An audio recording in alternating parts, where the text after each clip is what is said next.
Hello everyone, this is Pragya from the Economic Times India Net Zero Forum 2025 and currently I am joined by Miss Yashika from PepsiCo. Hello ma'am, how are you? Hi, Pragya. Lovely to talk to you.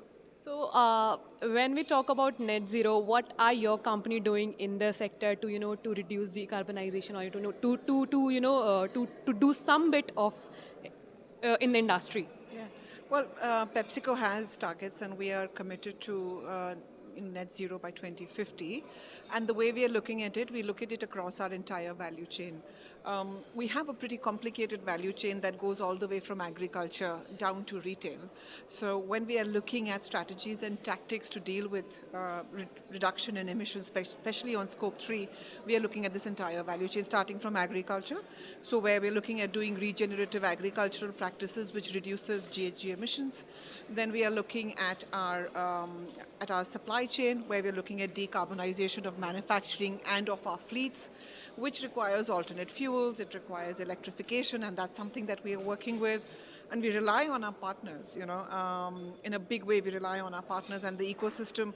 And when I say partners, I think it means a number of people. It means our suppliers, our vendors, the government, even the broader ecosystem to deal with, let's say, post-consumer waste.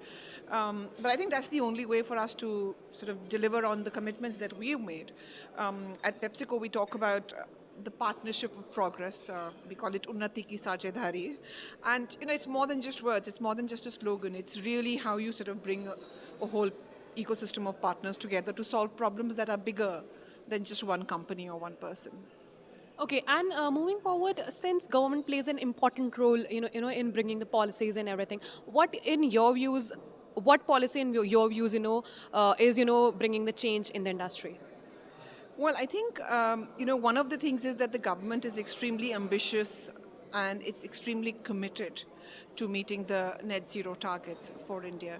And that itself is fantastic. There are a large number of areas where I think the regulation continues to evolve, and there's a lot of thinking that's going behind it. Um, Look, it's difficult to pick one area, right? For example, there are areas around solutions that we need on, ensuring that recyclability of the packaging material is improved. That is very pertinent to us. But I'd like to say that the kind of what we are doing, this event here today, right?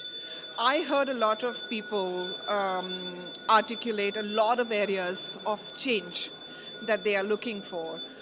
They also pointed out certain solutions that are already coming up, and they also pointed out where we need to go to.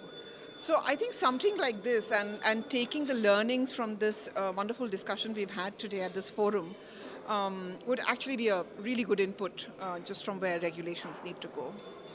Thank you so much. And lastly, I really wanted to understand what, like, since you mentioned about the conference being, and you hearing a lot of insights, what is that one key takeaway you are going back home with? Um, Enthusiasm, a lot of enthusiasm. I think, and the reason for that enthusiasm is twofold. One, sometimes one feels isolated when they are trying to solve some of these issues for your own company. But here we are with peers and with those from other industries as well, and almost everybody is trying to solve the same problem, right? So I feel very enthused by that we are not alone in this. And the other reason for the enthusiasm is a lot of the solutions that I've heard today, some really innovative solutions from startups and from others, and that's also driving a lot of enthusiasm. So, enthusiasm. Thank you so much. That was great having you here. Stay tuned for more updates.